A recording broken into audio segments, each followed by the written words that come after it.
आज आपको सम्मानित किया गया तो कैसा महसूस कर रहे हैं? हमें बहुत महसूस हुआ कि बहुत अच्छा लगा। हमने उत्तराखंड बनाने में भी बहुत कसरत करी। जहाँ जो कहते थे हम वहीं पर लगे रहते थे और कभी हमारा उत्तराखंड बनेगा। जब तक हमारा उत्तराखंड नहीं बनेगा तब तक हम ये रोड को छोड़ेंगे भी नहीं और हम धरना प्रदर्शन करेंगे। हमारा राज्य अलग बनना चाहिए, इसकी हमको बहुत इच्छा थी और हमारे बच्चों को सब चीज़ की सुविधा मिलेगी। सबका एक परिवार बनेगा उत्तराखंडियों का और कभी हमें कोई बात की परेशानी नहीं होगी। ये सोच के हम औरतें बाहर निकले। हमें एक खुशी और बड़ी है कि हमारे मुख्यमंत्री इतने अच्छे आदमी निकले, उनके परिवार खूब बना रहे, उनका घर खुला फला रहे। हमें जो चीज़ नहीं मिली थी वो मुख्यमंत्री ने लागू कर रखी है। उनका धामी जी के हम बहुत बहुत शुभकामनाएं। उनको घर परिवार उनके दुबई जय जौड़ पाती जय पौल हो जाओ उन्हें।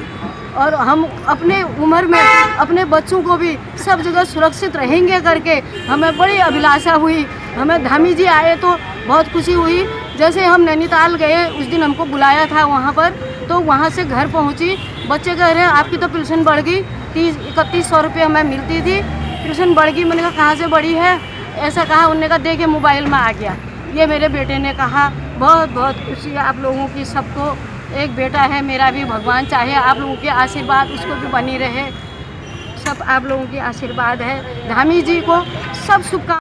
हल्द्वानी वासियों को, आप सभी को राज्य स्थापना दिवस की बहुत बहुत बधाई देता हूँ, शुभकामनाएं देता हूँ। और राज्य स्थापना दिवस के अवसर पर इस बार ये स्थानीय स्तर पर यह निर्णय लिया गया कि जितने भी राज्य आंदोलनकारी हैं, कुमाऊं का प्रवेश द्वार होने के कारण, हल्द्वानी एक बड़ा क्षेत्र और शहर होने के कारण इस क्षेत्र और इस शहर के जितने भी आंदोलनकारी उनको सम्मानित किया जाए। उसी क्रम में आज मेरे और नगर मजिस्ट्रेट के द्वारा ये सम्मान प्रदान किया जा रहा है और मैं सभी लोगों को बधाई देता हूँ। ठीक है, थैंक यू।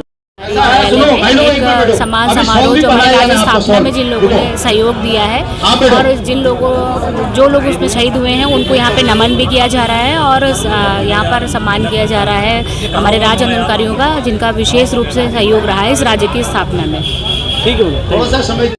राज्य की जो उम्मीदें थी वो उम्मीदें पूरी हो पाई है क्या? देखो, राज्य को बनाने के लिए सबसे पहले तो आप लोगों को सबको और इस पूरे प्रदेशवासियों को मैं राज्य स्थापना दिवस की बधाइयाँ और शुभकामनाएं देता हूँ। और राज्य जिस उम्मीद से इसमें हमारे साथी लोग शहीद हुए और इतने लोगों ने अपना पूरा जीवन लगाया, आज 22 साल बाद भी वो स्थिति अभी पैदा नहीं हुई है।